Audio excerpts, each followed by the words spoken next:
Well, my father actually grew up mostly in Palestine, what was then Palestine.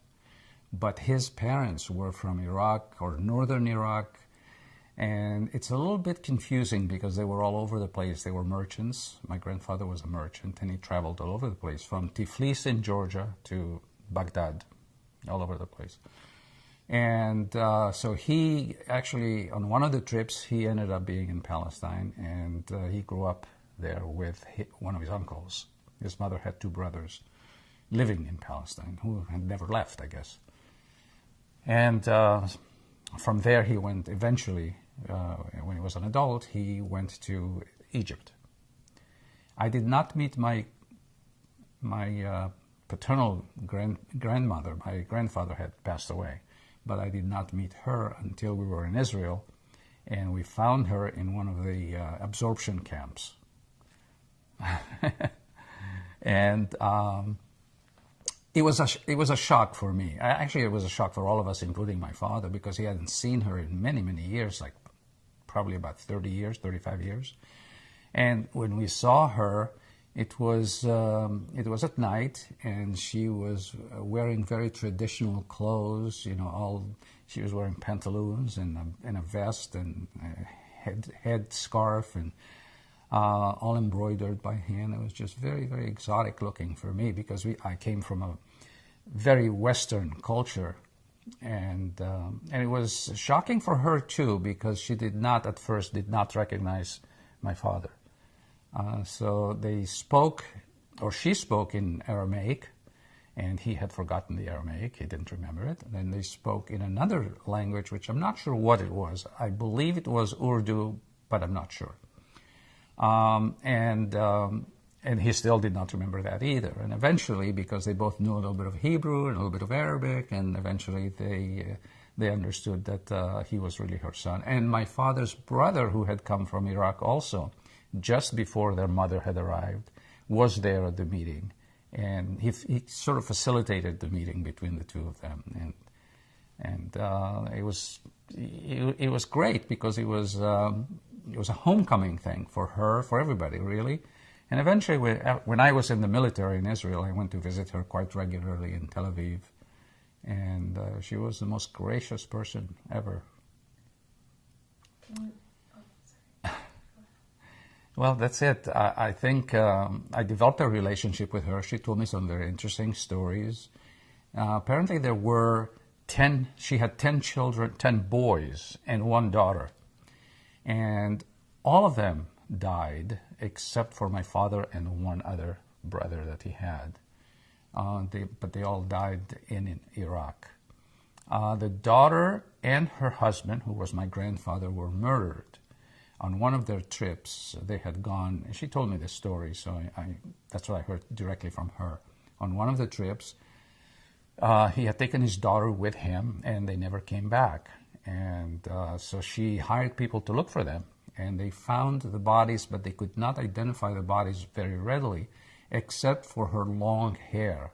She had extremely long hair, the daughter. And that's how they identified the bodies. And after that, a few years after that, she married somebody else. But we never really had a relationship with him. My father didn't either, because, of course, he was not there. So it was different. Very different from my maternal grandmother. My maternal grandmother was in Egypt with us. I think maybe I should backtrack a little bit and explain. My father went to Egypt, and it was in the very early 30s, I believe, late 20s, early 30s. I don't know exactly when. And he met my mother. My mother was born in Egypt, but her parents were born in Turkey. And prior to that, the family had come from Spain. So they spoke Ladino at home and French, and they were very westernized because they went to French schools. And so in comparison to my maternal grandmother, my paternal grandmother was extremely exotic, with a headdress and all that. So it was to me, it was like living in, one foot in two different worlds. I was split between the two. And my grandmother, maternal grandmother from Egypt, she had 2 sons and a daughter, and the daughter married my father, and I was born in Egypt. And 2 other brothers of mine were born in Egypt. And then by the time the State of Israel was established, actually before the State of Israel was established in 1945, my father decided he wanted to go back home. He always considered it to be home for him. But at the last moment, they changed their minds, and they decided, because of all the upheaval that was going on, the fighting and so on, they decided to continue to stay in Egypt. And they stayed until 1949. Late 49, they packed and we left. From there, we went to Marseille. And of course, we were not allowed to take anything with us because they pretty much knew where we were headed. But to be magnanimous on their part, so to speak, they allowed us to leave. We did not have passports. We did not have any citizenship from any country. We only had laissez-passer, which is exit papers that would allow us to leave the country with no return. And from there we went to Marseille, where we were in a transit camp with a lot of other Jewish people, mostly from Egypt, but also from other northern African countries such as Morocco and Tunisia and so on. And from there we went to Israel. Arrived in Israel in late 49 or early 50. And we were sent, the government decided where we were going to go. And we were sent to Beit Shan, which was a very small village that had been abandoned in those days, very small. And there were no buildings or anything. There were a few mud huts that some of the early people who went there, took them over and lived there. But for the rest of us, we had to live in tents. Very different from our life in Egypt, which was a very comfortable life. We had maids and servants, and went to private schools. In kindergarten, I went to a French school. I was run by nuns, Saint Joseph. After that, I went to a British private school, St. Andrew's Scottish Boys' School. And life was really very good. It was very easy for Western people to live in Egypt. They were accepted. Contrary to most of the other Arab countries, Egypt was very cosmopolitan and very accepting of other cultures and religions and so on. And that was true until 1947, when the State of Israel was established. And after that, things changed dramatically. There were riots. Jewish stores were burned to the ground. People were beaten. People were imprisoned. It was very difficult. And that's why during that period between 47 and 49, my parents saw the handwriting on the wall and they decided it's time to go home. And that's what happened. In Israel, life was not that easy. It was extremely difficult because for the first year or so, we were living in a tent. There was no running water, there was no bathrooms, no kitchens, nothing of that sort. But we were all in the same boat, and we were pioneers, and we were building our own country, our home. And that made a big difference. People were happy. They were very happy without having possessions. And eventually, after a number of years, after the tent, it was a hut, and then from the hut to an apartment. And then after that, it was the military. And the military is a great thing in Israel because it tends to create a family. It's hard to describe what happens there, but it's a melding pot, or melting pot, if you will. And after that, I came here to go to school to the United States, and I ended up staying. Okay, so now to rewind again. Yes. I want to go to hear more about your father's, and I'm going to just grab it. Oh, I have a pen. I want to hear more about. Are you rolling? I am rolling, Okay. just making a small adjustment. here. About your father's mother and father, and what happened to your grandfather and to your aunt? Did they ever discover like? Can you just elaborate more on They your were- grandmother?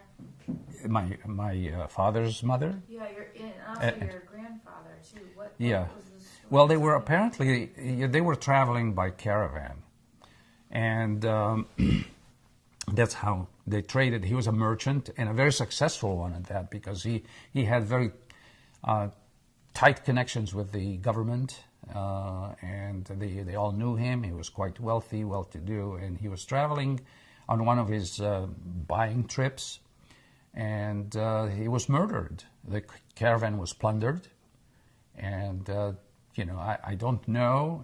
It was never disclosed whether it was done because they were Jewish or not, but they were just assassinated. They were murdered, and so my grandmother was left alone with all of those children that she had. And because of the difficulty of a single mother, I guess, with so many children, and illnesses and diseases and so on, they died. My father, fortunately, was not there. He was in Palestine. But I never got to see my grandfather, of course. I never even saw a picture of him. It's really very odd, Sarah, because they don't like to talk about those things. They don't like to talk about the bad things that happened in their lives, which happened a great deal. But whenever I tried to find out more and get to the bottom of things, it was always, well, let's just not talk about that, So can you tell me about why your father? Let me take one moment to ask this question.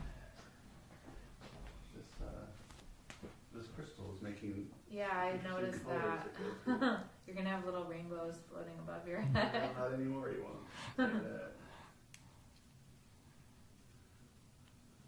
Yeah, not anymore. So can you tell me about your father's path to then Palestine? What he did, why he left? I'm curious to hear more about that. Very little is known about that. He somehow managed, well, I do know the story of how he got to Palestine. He had to leave Palestine. And I do know how he got from Palestine to Egypt, I should say. Okay, sorry, we have to stop it because of the sound of that. Yeah? Oh, no, I don't hear you. Oh, you don't? Okay, No. perfect. Sorry. Sorry, I'm sorry. Okay. No problem. Can you go start over again? Your father? Yeah, my father did tell me about his trip from Palestine to Egypt. He also, on several occasions, went also to Syria and to Lebanon. I don't know what was the cause for this, but he did travel a great deal between those countries. And eventually he had to go to, he told me that he had to go to Egypt. And the reason for that is kind of obscure. I don't really know why. But he and a friend of his, an Arab friend of his, decided that they were going to go to Egypt. And perhaps it had to do with some political activity or something like that, but I do not know for sure. What kind of political activity? Well, he probably was involved in establishing the State of Israel, or working towards the establishment of the State of Israel. But I don't really know. And he actually walked from Haifa in Palestine all the way to Egypt.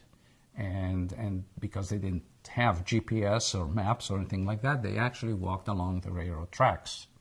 And there was a railroad that went all the way into Egypt in those days. Those tracks were there until 1967, when Israel pulled them out to build bunkers. In the middle of the night, they managed to sneak into Egypt because they had no papers at all. They managed to sneak into Egypt by riding one of the trains that was crossing. And that's also a saga as to how they did that, because the way they did it is they instead of getting inside the train, they got under the train, the railroad car, and they tied themselves to it. and that's how they managed to cross without being detected. Yes. My father was a man's man. He was an adventurer, and it was a very serious kind of a guy too. There was no fooling around with him, and that's how he came to Egypt. And while he was there, the first job that he had actually was driving a truck, and he was driving trucks from Cairo to Alexandria, and eventually he got into some sort of business, which I don't really know too much, because by the time we left Egypt, I still was very young. Did he ever talk about or express his Iraqi Jewish heritage at all? Was that a big part of his identity? No, because some of them were born. Some of the children, his siblings, were born in Tiflis, Georgia. And I think it was part of the Kurdish community that was there at the time. So they were moving around, but he didn't talk too much about that. He did mention that Tiflis, or Tbilisi, as is otherwise known, he did mention that to me. But he didn't really talk too much about the Iraqi background. My uncle did, the one that I met in Israel when they came from Iraq. They came from Baghdad, and he told me a great deal about what life was like over there. It was very comfortable. It was not good. Yeah, they were accepted. But every once in a while, there were upheavals, against the Jews, that is, contrary to what was happening in Egypt. In Egypt, it was not that way at all. Egypt was really a very international country. We had people from France, from Italy, from Greece. We had Jewish people, we had Armenians, a lot of different cultures. And as long as the King Farouk, was in power, everything was just fine. Again, they traveled around a great deal between Iraq and Kurdistan and Georgia and Russia. So, it's hard to say exactly what they were. I do know that they were Mizrahim, for sure. So either they were Kurds or they were Iraqis, but mostly they were Jewish people who just traveled around. So can you tell me anything you know about their heritage, anything that's unique to them? One of the things that really was amazing to me was the fact that they still spoke Aramaic. And from biblical times, they spoke it fluently. That was their language. And that was the language that my grandmother spoke to my father when she met him. But he didn't remember it anymore. And that to me was amazing, that after, 2,500 years or so, they still spoke that language. Other than that, I really, I didn't have too much exposure to that culture. Can you tell me about your grandmother, like any memories you have, how she was, like how was she loving, was she tough, Sure. any Sure. memories you have about her? My grandmother, Her name also, I didn't ask the name of anyone. her name was, they called her Habiba. And but I think she had a Hebrew name too, but I don't remember really. But the first time I saw her, she was extremely imposing. She appeared to be tall, stood straight up, and she had a very imposing presence. Even later on when I was in the military and I went to see her, she was an extremely welcoming and warm person. She lived in a very small, one bedroom type apartment in Tel Aviv, in Shchunat Tikva. And she didn't know what to do first for me, even though she met me when I was already, a teenager. But she was just extremely warm and welcoming, and always talked to me. She spoke Hebrew fluently. And we just developed a relationship during that time, the 3 years that I was in the military. We developed quite a close relationship. And she didn't have a whole lot, which was in contrast to her life in Iraq. And actually it was in contrast, that part was in contrast to the life of most Mizrahi and Sephardic Jews in the Middle East, because elsewhere they were quite well off. until they came to Israel, and then they had nothing. But whatever she had, she wanted to share, and she wanted to give, and she was always happy to see me, always embracing me, and I miss her. She was really an influence on my life, even though it was just a short time. Can you talk about how she influenced you? Well, just seeing her, the way she was with the people, with strangers even. She was very welcoming and warm and accepting and tolerant and open-minded, that type of thing, which I admired in her. And I was fortunate because my other grandmother was the same way too, and I came from a family that was very loving and accepting. And can you tell me about maybe like the foods that she would prepare that were unique, that were not necessarily Israeli, but that were very... Yeah, I don't remember that really. Yeah. Do you remember? Can you talk about any kind of religious? If she was religiously observant, did she keep Shabbat or any of the? She kept Shabbat. Yes, she did keep Shabbat, and I remember that whenever I went there, which was usually on Shabbat when I had time off from the military, she had the candles lit, and I did not get to know her husband very well. He was not. He didn't take too much of an interest, and it was not particularly close. So I didn't really know him. But with her, it was different. She really wanted to have family. She was very hungry for that, the family that she had missed, the grandchildren that she didn't see, and this was her opportunity. So that part really was very valuable for me. So sweet. It's a little bittersweet, but it's very sweet. Yeah. And you mentioned your uncles. Do you have any clear memories of them, or what was your relationship like? Well, my father had one brother who survived, and he in turn had, at that time I think he had 7 or 8 children already, and they lived in Bat Yam, in Haifa, in Tel Aviv. I hope you're going to edit all of this, the mistakes. Just start that sentence again. Okay. Yes, my uncle, my father's brother, who had survived, lived in Bat Yam, and he had 7 or 8 children at the time when I was in the military, and I would go to visit him and his family.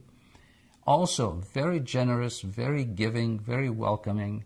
He would insist, when I went there to sleep at night, for example, he would insist that I would sleep in his bed, and he would sleep on the floor. And he would get up in the morning real early to make me breakfast, like 4:30 in the morning to make me breakfast. So I would go back to the base after having eaten, and it just, to me, that was amazing because these were people that I met late in life. For them, late in life. For me, I was still a teenager when I first met them, and later on when I was in the military. But they were very, very accepting, very warm, very wanting to be close, striving to be close. And that's the way. In fact, they used to come to visit us when we were living in Haifa later on. They used to suddenly, in those days, there were no phones and no television, nothing in Israel. So they would suddenly appear at the door with all the children, and it was a family get-together. And they would bring lots of food with them, so it was not an imposition. And we would just spend the weekend together, and it was like being an extended family that was really nice, warm, happy. It was wonderful.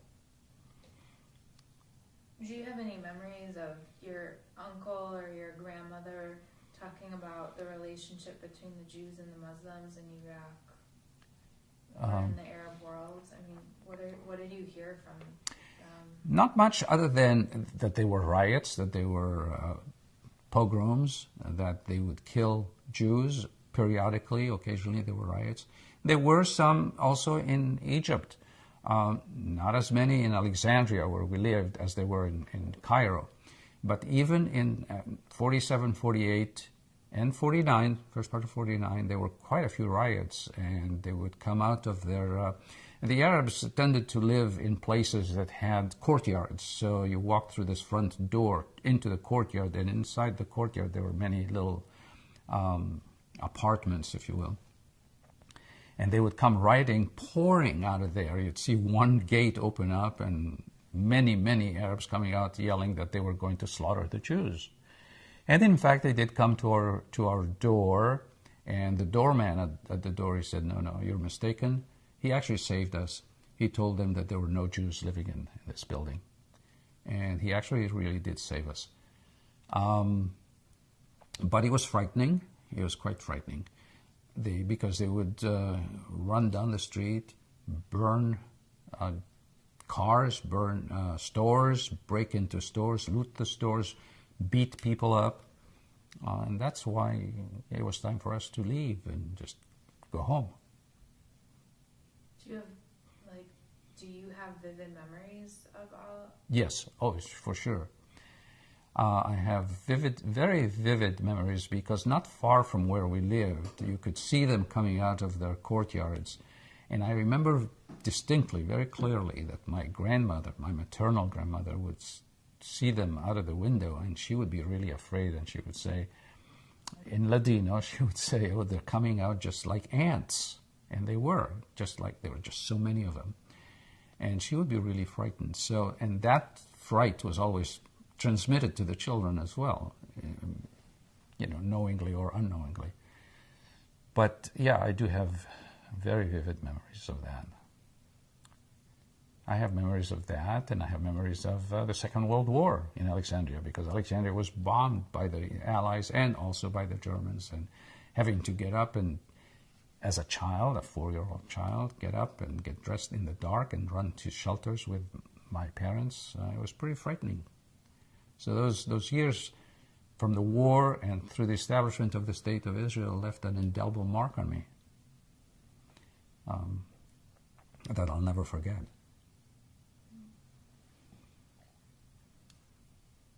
Can you talk about your mother's parents a little bit more in more detail? Sure. My grandmother had come from Turkey, and she had 2 sisters. And one, when they left Turkey, one went to Paris, one went to Italy, and my grandmother came to Alexandria with her husband, and who was also a Sephardic Jew born in Turkey. So they fled Turkey because at that time it was around the First World War, and they were drafting all the young people, and my grandfather was about to be drafted, did not want to be drafted, and that's why he left Egypt. He left Turkey. And life for them was quite difficult, actually, at the beginning in those days. It was quite difficult. But my grandfather passed away when he was 36 years old. And he either had a heart attack or an aneurysm of some sort. And so he actually passed away before I was born. I never got to see him or meet him. But he left my grandmother with 3 children, 2 boys and a daughter, my mother. And the boys, one went to Israel. He went to Israel early 1949, just before we did. And the other one stayed in Egypt until 1957, after the war, the Suez War, and they kicked everybody out. And he ended up going first to Switzerland and then to Brazil. He also passed away in Brazil. So, but while we were in Egypt, we were all really pretty much together. My uncle, the one who went to Brazil, was in the cotton business, and the summers he came to spend with us in Alexandria, because Alexandria was where the beaches were, and that's where people went. So we had a very close relationship with him. And my other uncle, too, of course, he was younger. And he and I pretty much, because my grandfather had passed away, so he and I grew up together in the same household. He was like a brother to me. Not much of an age difference between us, but 6.5 years, that's all. So he was like a brother, and he still is living in Israel. How did your mother raise the four of you? Or your grandmother, excuse me, raise her 4 children? 3 children. She had 2 boys and a daughter. With difficulty. That's what I was trying to convey, that there was a great deal of financial difficulty for her at that time. But again, she also had sisters, and one of her sisters, this is a very interesting story, because one of her sisters had a son by the name of David Albeldas, and he was very involved in the Jewish community. He always made sure that everybody had their needs met, and I think he was a great deal of help to my grandmother at that time too, and to my mother as well. And I say this is an interesting story because a few years ago I was surfing the web, and I came across a website called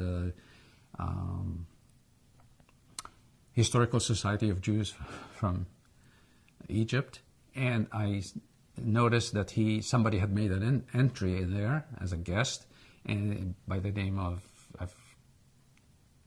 I think it was his last name was Dueñas, and he asked if anybody knew of David Albeldas, who was his father. Well, actually it was his stepfather, because his father had passed away. And so I wrote him back, and I said, yes, sure. He was my mother's cousin, my second cousin. And so we started communicating, and it turned out that when my mother got married to my father, his mother had made the wedding party at her home. So it's a small world. So, yeah, it's a very small world. Can you talk about your mother's childhood and any?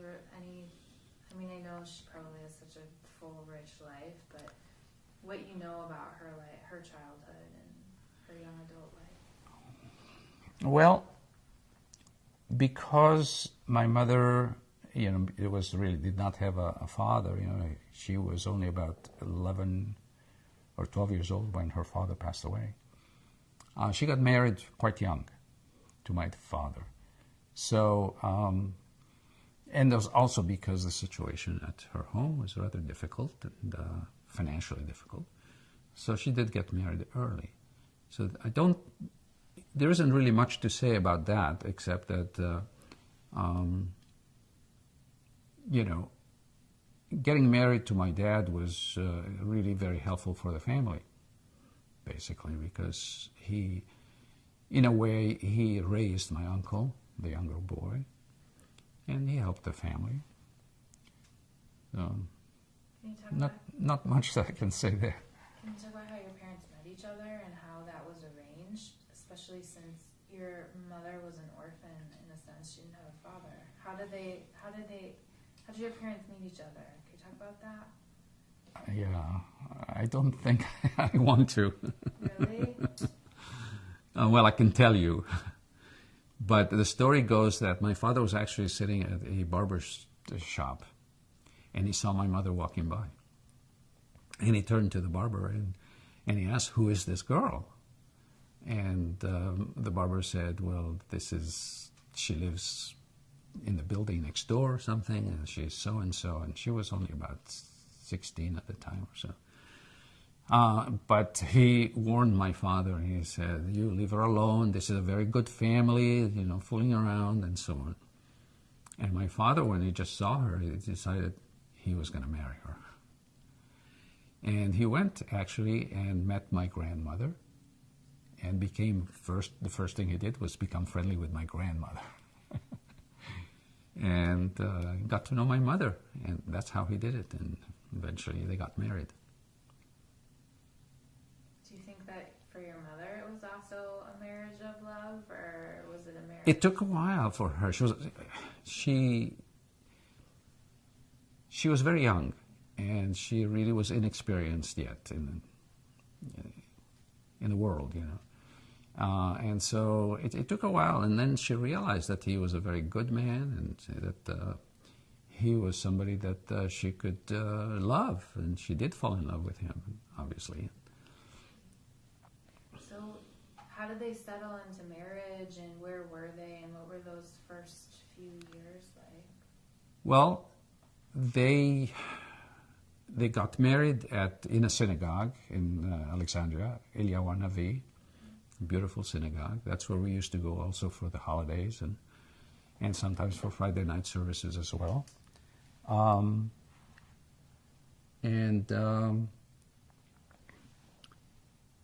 not sure what else I can say about this, because once they got married, they just lived. They got an apartment. My father was working. He was making a fairly good living.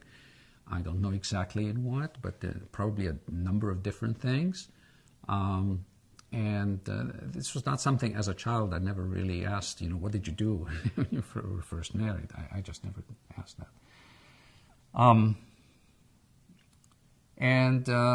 You know, but eventually they were comfortable enough for me and my brother to be able to go to private schools, to have maids.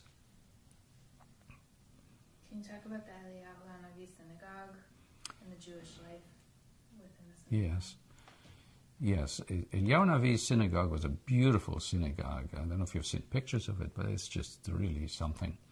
And we used to go there, and I was always, in contrast to how synagogues operate over here, there were no dues over there, but the only thing that they did is the aliyot, you know, were auctioned off. And I remember, you know, the service would come to a standstill, and then they would auction off a aliyot. And that's how they raised the money to maintain the synagogue. And there was a choir. My uncle, my mother's brother, used to be, as a child, in the choir. And it was a very touching and moving experience for me to be there with my father, especially during the high holidays, when during the blessing of the Kohen, or even while they were blowing the shofar. In our tradition, you're not supposed to watch that. You're not supposed to look at the person who's blowing the shofar or giving the blessing. So he always used to cover our heads with his talit. And to me, that to this day, whenever that happens, and you know, in the synagogue, I feel transported back to those days as a child and how I felt when my dad did that to us. But it was an awesome place. And I remember one of the traditions that we had, for example, on Yom Kippur, was we had lemons that we put cloves into the lemon, and that was supposed to help us from fainting. And so during the services, we would be smelling that, and like a lot of people in the synagogue. But my father knew Hebrew in Egypt already because he had come from Palestine, but the rest of us did not. I did not. I did not learn Hebrew until I got to Israel.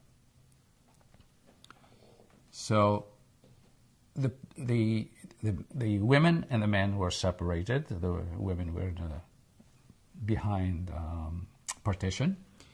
And it was wonderful to hear all the Sephardic and Mizrahi traditions of singing, and the men singing in high voices, strong voices. That brings wonderful memories to me. Yeah, it was a beautiful synagogue, and the grounds were always really nice.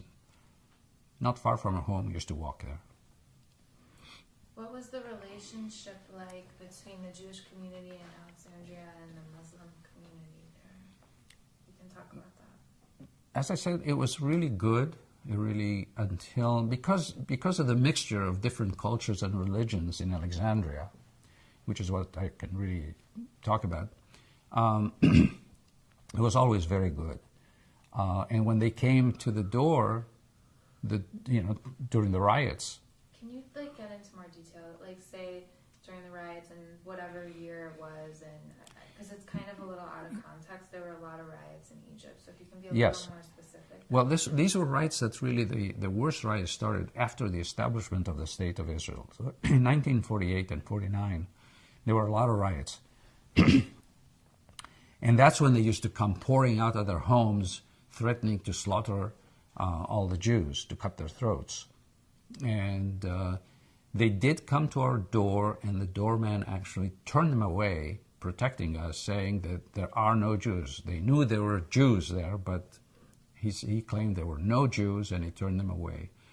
And as I said earlier, they would just continue running up and down the streets, breaking the stores that they knew belonged to Jews. And Jewish people owned a lot of very high-end department stores.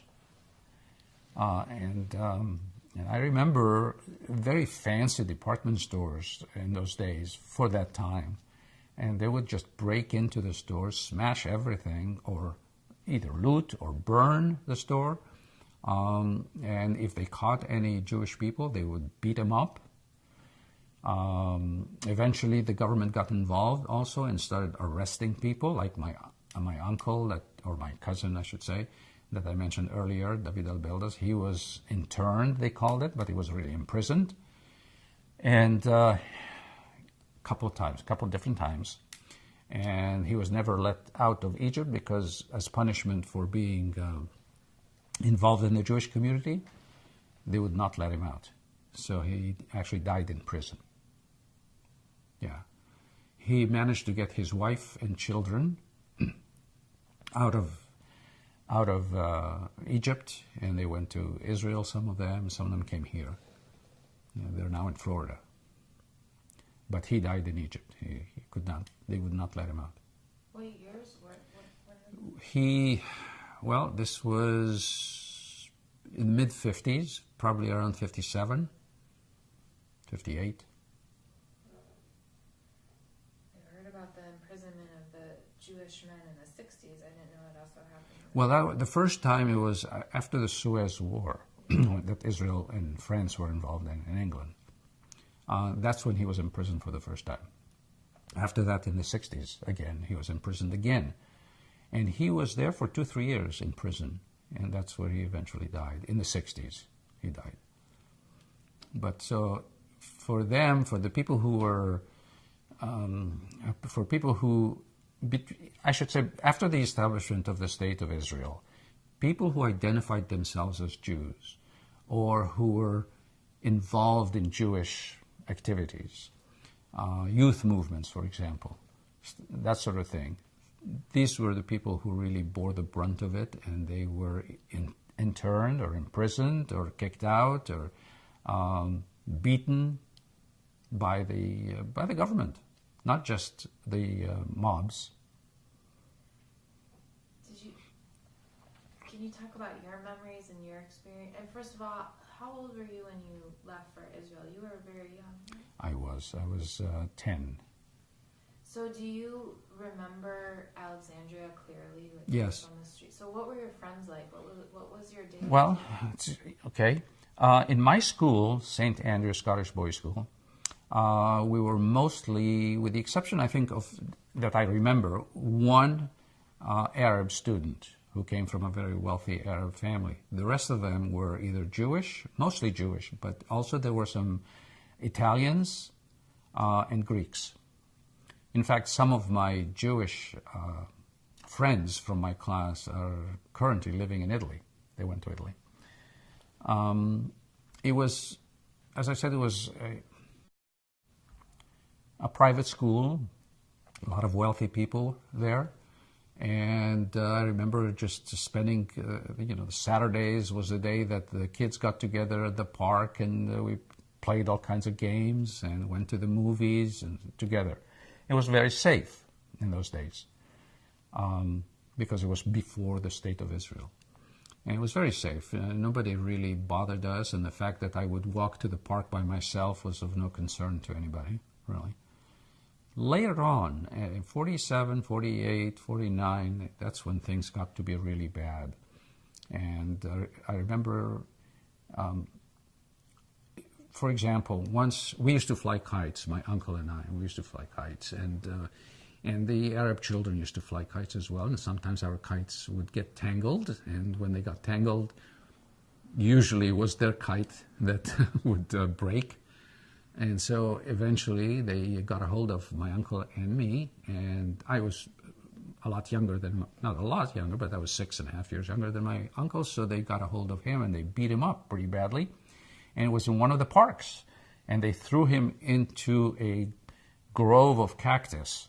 So for weeks, literally for weeks after that, they were still pulling thorns out of him.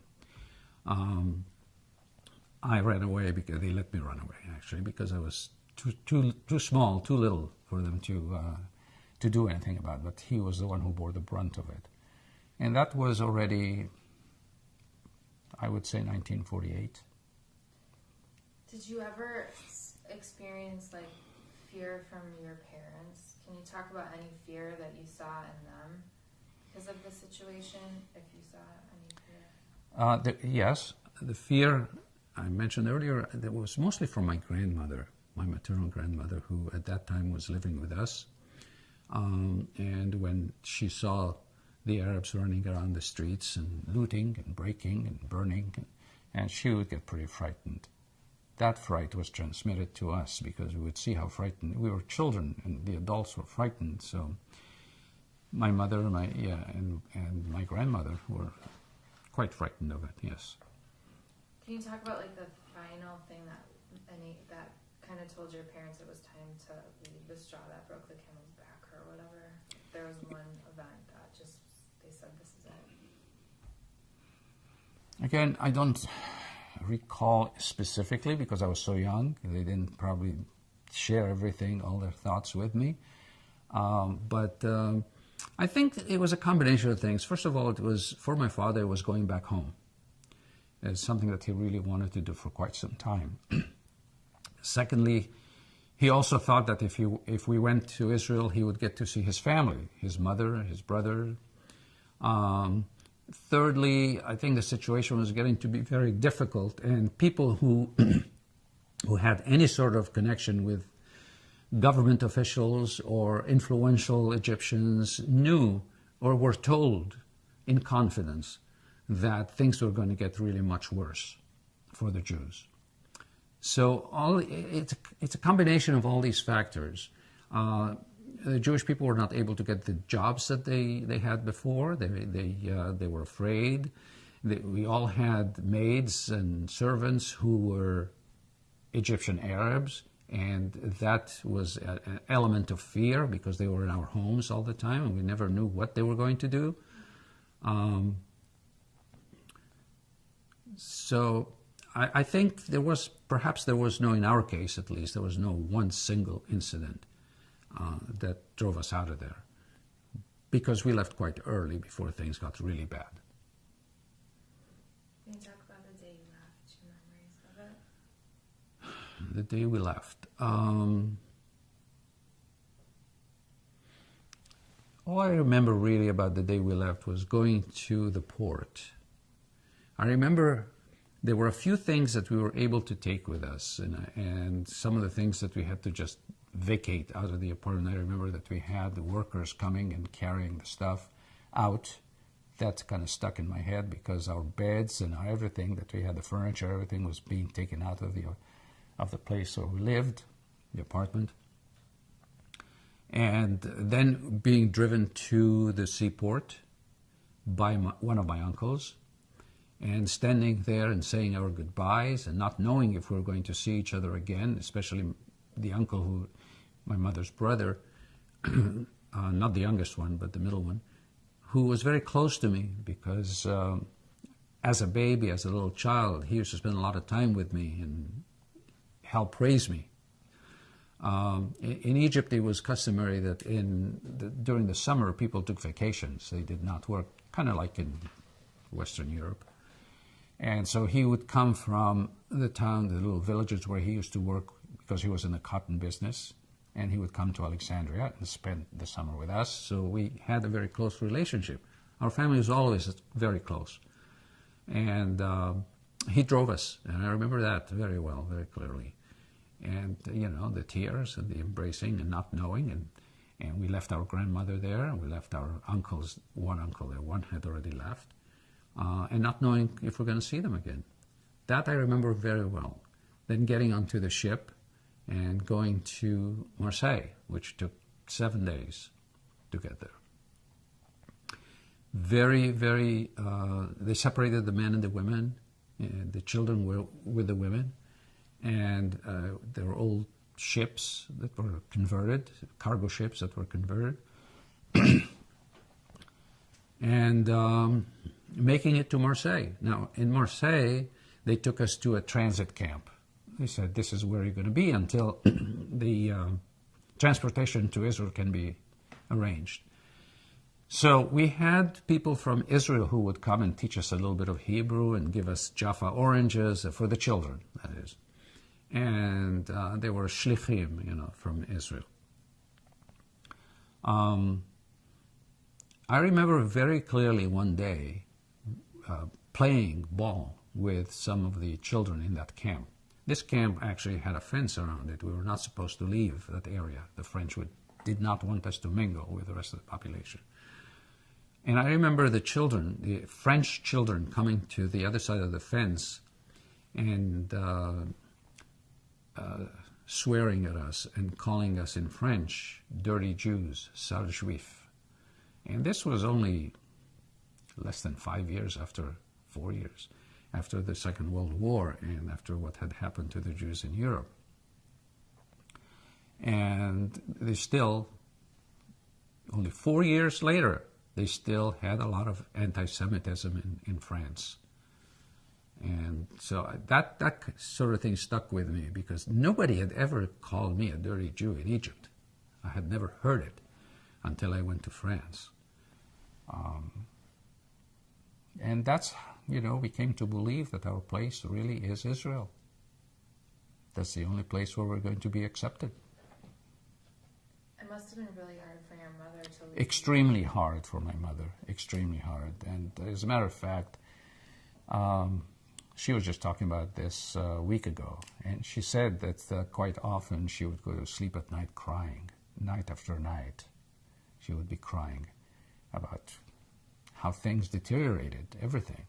Everything fell apart. The lifestyle, the family, the education of the kids, everything fell apart. Did she want to stay, do you think? Because there were Jews who stayed, you know. Well, I think at the beginning she wanted to continue to stay. That's why we didn't leave in 45. But eventually I think she came to agree with my father that the situation was not going to improve, it was just deteriorating, and that the safest place for us was to just get out of there because sooner or later they were going to catch up with us, with my dad. Especially given that he was not a citizen. So, you know, I think he realized that, and she realized with him, she agreed with him, it was time to leave and just go. Now, they did not, neither one of them thought that it was going to be that difficult. You know, neither one of them. And I know that my dad took it very, very hard because, you know, he saw himself as being responsible for dragging us out of Egypt and into the unknown. That was a very difficult situation. Yeah. It took us 8 years living in tents and huts until we finally managed to have an apartment. It was very difficult. Going to school and studying at home with a little kerosene lantern and all that stuff. No running water, no bathrooms, outhouses. Do you remember the day you arrived in Israel and what happened in the process? I do. I remember the trip from Marseille to Israel on the ship, and it was there was a storm on the Mediterranean, and it did not bode well for the passengers, so they actually thought that the ship might sink. The ship was the Negba, was an Israeli old cargo ship, a rust bucket really. cargo ship that had been converted. And once again, they had the men in one hold and the women in another hold. And I remember my dad being very sick on that trip. And they, at one point, as a matter of fact, we all had to put on our life vests. And on the ship, it was very difficult. They would feed us, they gave each family a bucket. And in the bucket, they would just put whatever food we were getting for that day, whether it was bread and jam or soup or whatever. It was a very difficult situation. And we got to Israel, and the first thing they did at the port in Haifa, they put us in this large room. Not just the family, but everybody. Oops, sorry. Oh, I didn't. That's for you, by the way. Oh, okay. I need it. I guess we should have told you that when we put it down. My throat dried out. So, I'm sorry. Start again with that sound. So when we landed at the seaport in Haifa, they brought all the people into this very large room and sprayed us with DDT. In those days, that's what they did to avoid having diseases, and now, of course, they don't do that anymore with DDT. And from there, they loaded us on a truck and they took us to an absorption center. Again, this was the first introduction to a tent, and that's where we were, in the tent. And we were there for a few weeks. I forget whether it was anywhere from 2 to 4 weeks, something like that. And it was winter time, and they took us again in another truck. They loaded us on the truck, and they took us to Beit Shan. And it was the middle of the night, dark. For me, it was the middle of the night as a child, but it was dark. I don't know if it was actually the middle of the night. And they had set up some tents in this field. I recall very vividly. The flaps of the tent, these were British military surplus tents. And the flaps were raised up, and you could see inside the tent, there was just dirt and thorns, weeds and thorns. And the first thing we had to do was to clear. They basically told us, choose a tent, this is where you're going to be for a while. And first thing we did was clear the thorns and the thistles, and they gave us straw mattresses, cots, individual cots, and straw mattresses and blankets. A blanket, basically. There was no heat or anything. Yes. My mother was... But bless her heart, she kept the family going, and she kept the family together. And my father had purchased a large truck because he knew, in France he purchased that, because he knew that in Israel there was going to be a lot of construction, they'll need roads, they'll need buildings, they'll need all that stuff. Especially since he came from there, so he knew that there was nothing there. And so when they sent that, we could not actually go and live wherever we wanted to live if you wanted to get government assistance. Otherwise, you'd have to follow the rules and go to where they sent you. And so we went to Beit Shan, into that tent, and my father started working, basically transporting workers to the road where they were building. It was the road along the Jordanian border near Kibbutz Gesher. And he would take the workers there, and sometimes he would work alongside them with pick and shovel, and which was totally different from what he was doing in Egypt. But my father was the sort of man that he didn't shy away from hard work, and he knew his responsibilities were for his family, and whatever it took to take care of the family, he did it. He was that kind of a man. And, you know, that's how we managed. It was very difficult, but that's how we managed. Fortunately, because he brought the truck with him, he also brought with him equipment to open up a garage, because he knew that that's going to be necessary. So he brought replacement parts for trucks, he brought tires, he brought all sorts of things to open up a full garage. But when we got to Beit Shan, his was the only truck. There was nothing else. There was one other person who had a small pickup truck, but nobody had any other vehicle. So there was no need for a garage. The stuff sat in the port in storage for a long, long time, and eventually it was sold just to cover the cost of the storage.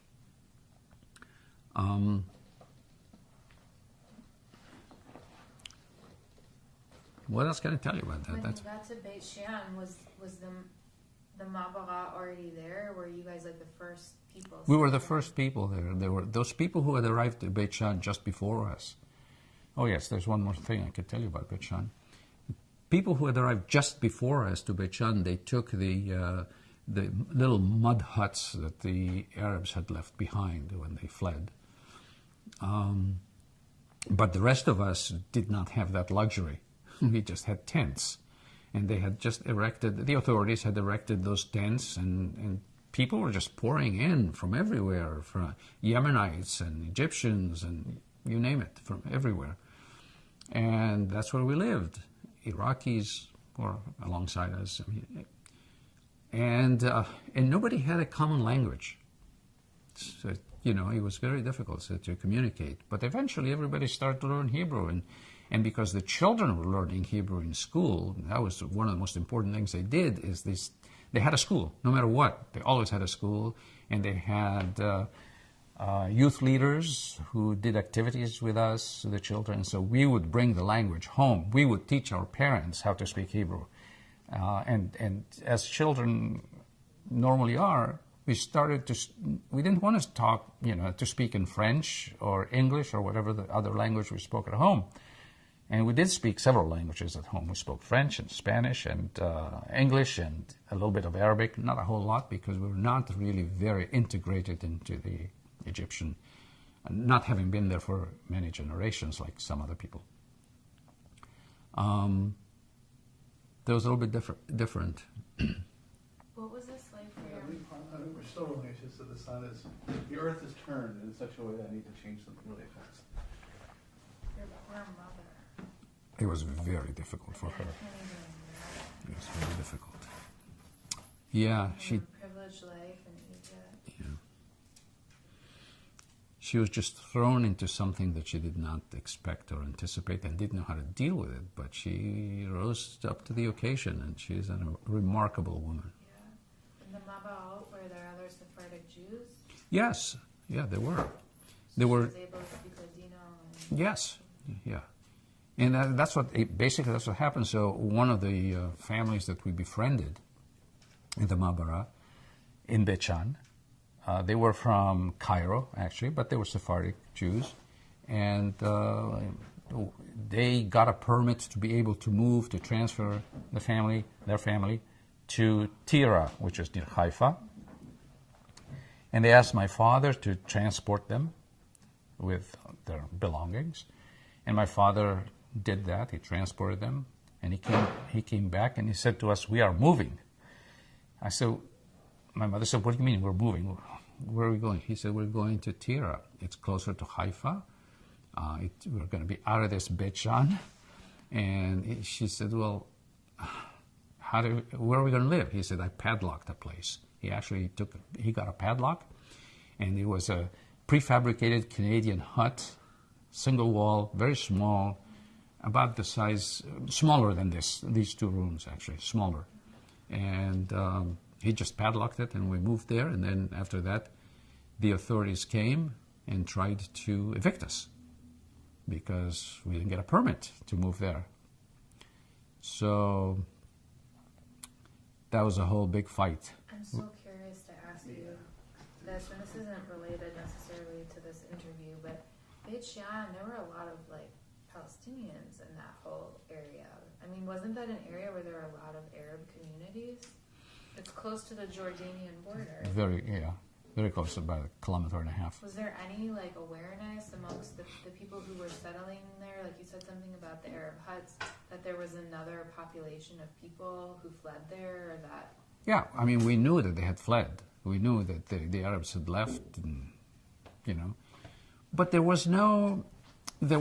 occasionally there were some, we call them mistanenim, which were infiltrators. Yeah. And they would come and cause some damage, but there was not today, blowing up people and restaurants and halls and so on.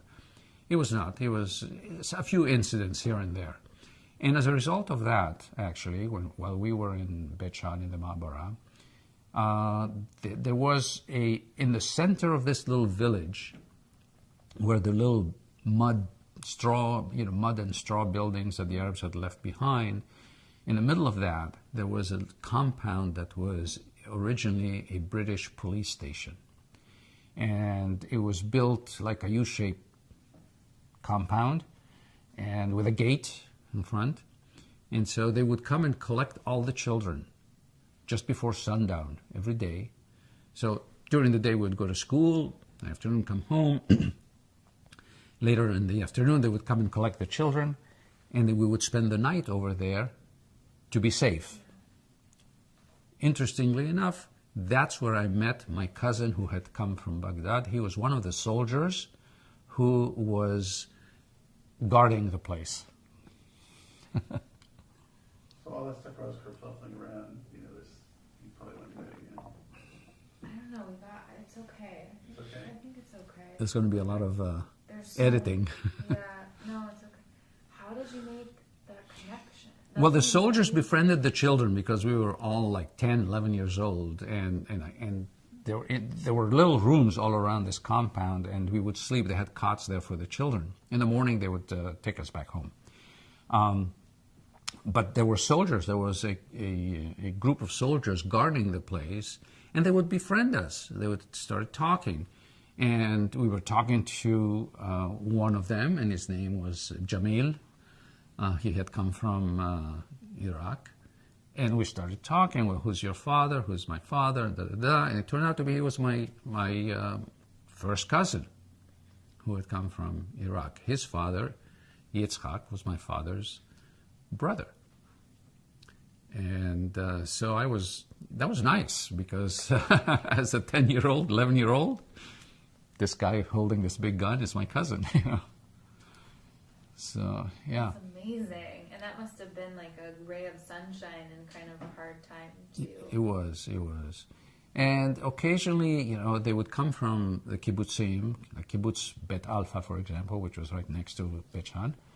They would come, especially Friday nights. They would bring with a cart that was drawn by a couple of mules, and they would come with bales of hay on the cart, collect all the children, and take us to the field somewhere close to the kibbutz. And they would teach us how to sing in Hebrew, and they would have, it's a kumsitz, if you will. They would have a fire and would roast potatoes and sing Israeli songs. So for us, for the children, it was not a bad deal. It's for the parents. For us, it was camp.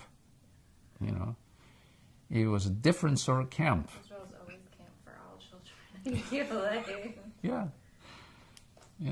I mean, I hadn't gone camping in Egypt, but this was it, Wow, that's so amazing. So. You're like a founder of Beit Shan. Yeah. Yeah, and the roads to Beit Shan, he was very involved in building them to Kibbutz Gesher. He was involved in the national waterway that they have in Israel. He was involved in building that. If you've been to Beit Shan, then you may have gone to Sachneh, which is an oasis. It's a little oasis. In those days, it was a very small oasis, and that's where they got the water from. He was involved in that, so yeah. I remember Beit Shan being hotter than the Negev. It's hotter than blazes over there. And every day, like clockwork, at 2 o'clock, between 2 and 6, the winds would pick up and blow like a furnace. Yeah, it was terrible. There was a kibbutz right next to there, right near there. I know there's a lot of kibbutzim. A lot, yeah. And I don't remember the name of it. I had a friend who lived there, and there's a farmer there named Mario. Who's older than you. I don't even know if he's still alive anymore, but he was one of the first farmers in Israel to do all organic. He kind of was like considered the founding father of organic. Organic, yeah. Well, there's kibbutz En Harod from Afula going towards Beit Shan. You have En Harod, Neveitan, Beit Alpha, a few others, Gesher. So in all of that time, did your mother ever say, I want to go back to Egypt, or get me out of here, let's go back to France, I can't do this? No, she didn't. I never heard her say that. Never complained. And what happened with her family? Did any of them come to Israel? In 1956, my grandmother came.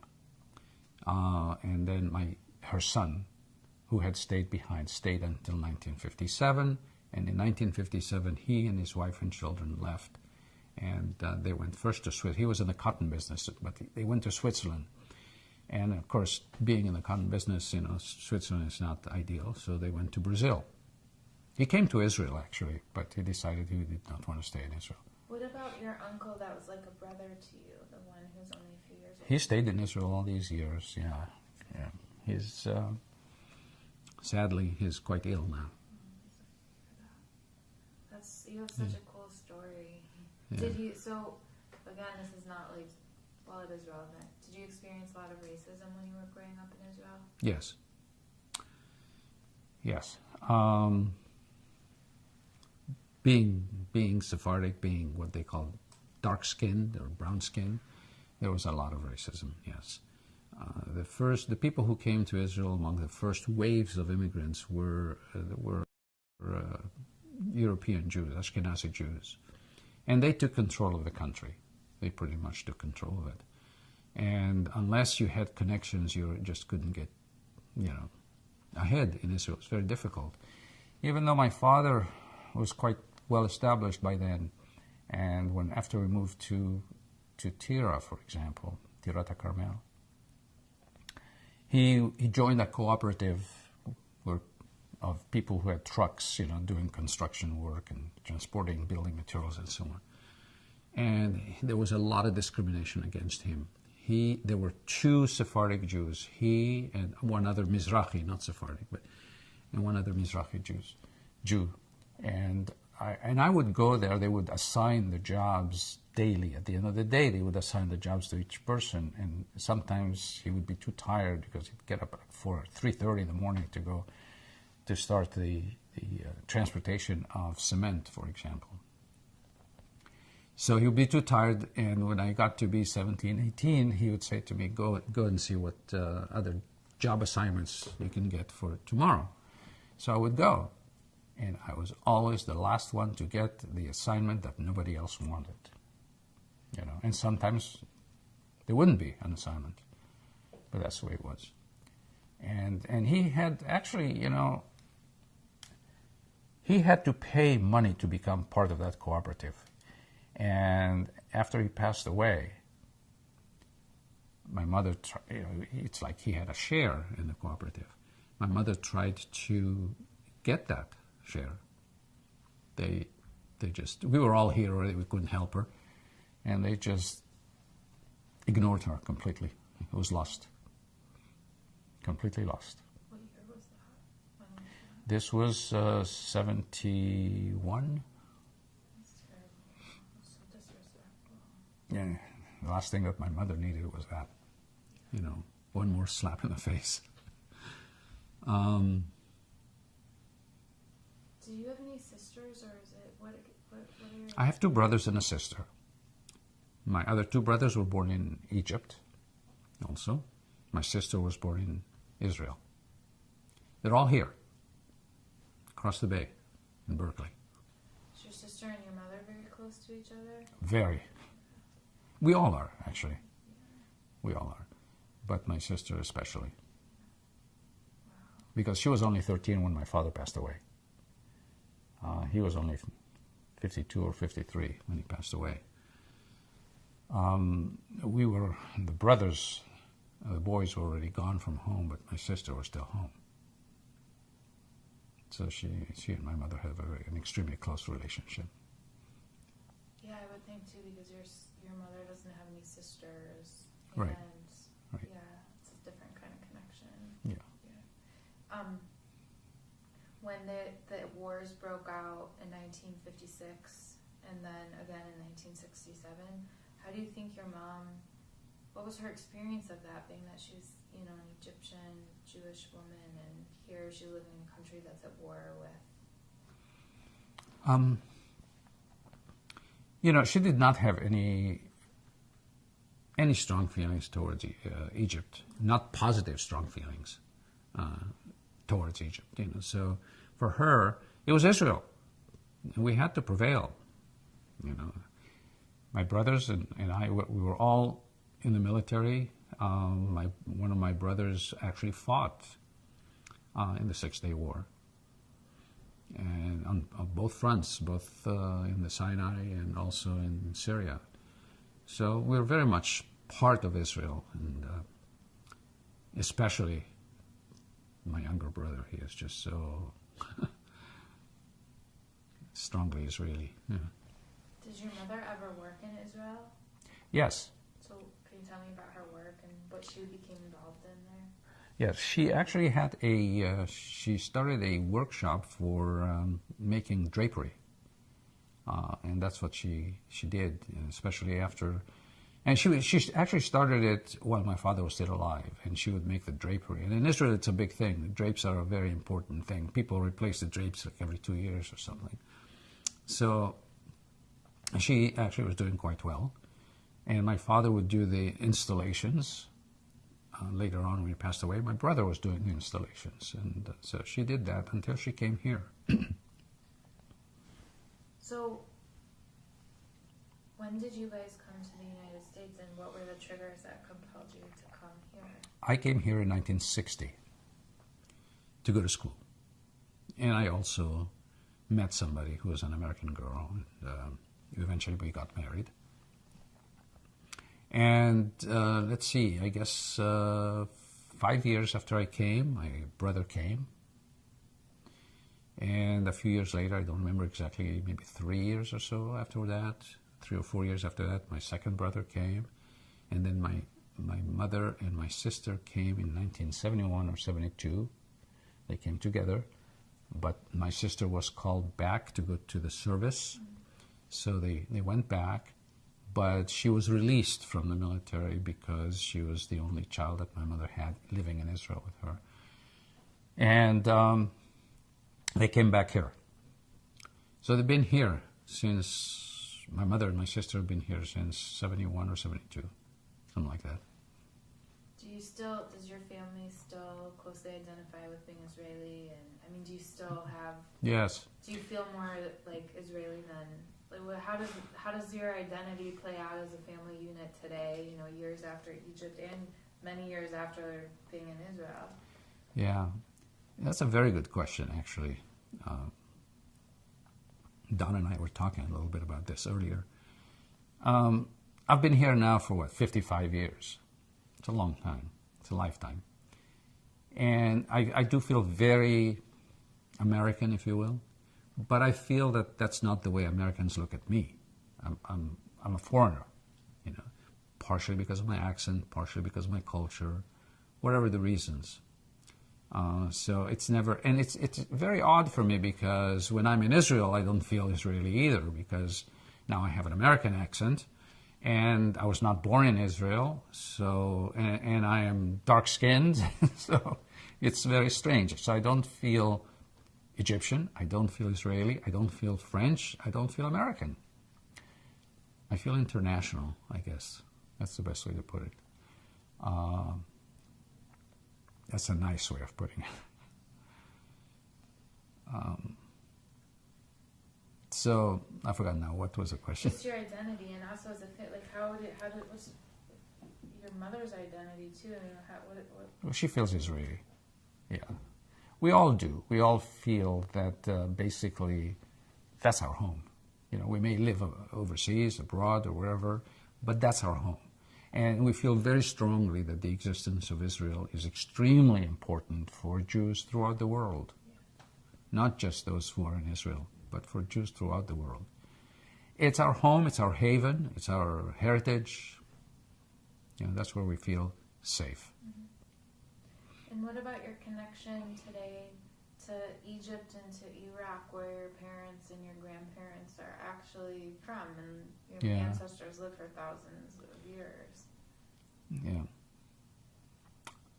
I really don't have much of a connection with that. Certainly not to Iraq at all, because as far as I was concerned, my father was from Palestine. Yeah. And so, if anything, that has more of a meaning for me than anything else. Egypt, I feel like I was there for 10 years. Sure, it was the first 10 years of my life, and it shaped me, but the Egypt, I went back to Egypt in the late 80s, and I was so disappointed. It was nothing like I remembered it, nothing at all. And I hear that from other people too, who come from Egypt. It has changed completely, so we really don't feel connected. There are some people, contrary to me, the people who stayed in Egypt until they were about 20 years old or 25 years old, they have a much tighter connection to Egypt and to the Egyptian lifestyle than I do. I was still a child. I do have fond memories. I think life was great. I think it was easy as can be, living there. Everything was affordable, and there were vacations. The summers we spent at the beach and that sort of thing. That part I remember, and I'm very fond of those memories. But it's not anything that I would say I yearn for or I long for. I don't. The only thing I think I forgot to ask was about your bar mitzvah. I'm assuming it was in the Mabara. It was in Mabara in Tira. In Tira. It was not a big deal. It's not like here at all.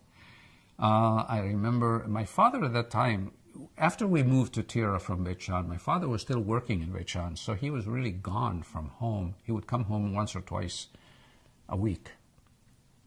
And the rest of the time he would be in Tira, in Beit Shan, Beit Shan.